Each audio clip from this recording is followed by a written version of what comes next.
suicide attack that has taken place. Now remember, the ISIL operating in Afghanistan, the elements of the ISIS have been probably waiting for an opportunity. The terror advisories that had been put out by 4 countries were basically pointed at the ISIS and ISIS elements operating in Afghanistan.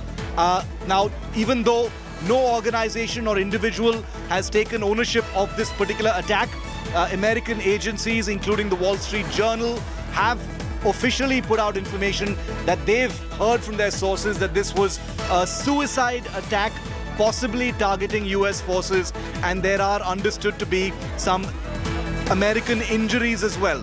Whether these were military personnel or civilians or embassy staff is not known at this point of time. It's a highly chaotic and dynamic situation outside the Kabul airport that we are reporting live to you here on India Today.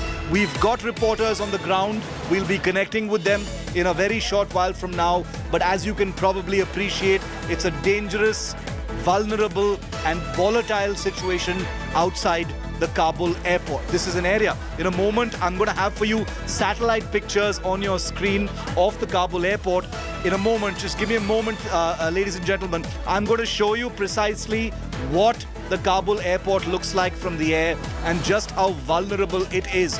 There have been crowds inside, there have been crowds outside, there have been people trying to get into aircraft. It's only in the last couple of days that things have reached a semblance of normality inside the airport, even though outside the crowds have been absolutely unstoppable. So the situation continues to be volatile, and it is in these crowds, in a completely unsecured location outside the Kabul airport, that a terrorist is understood to have struck in a suicide attack.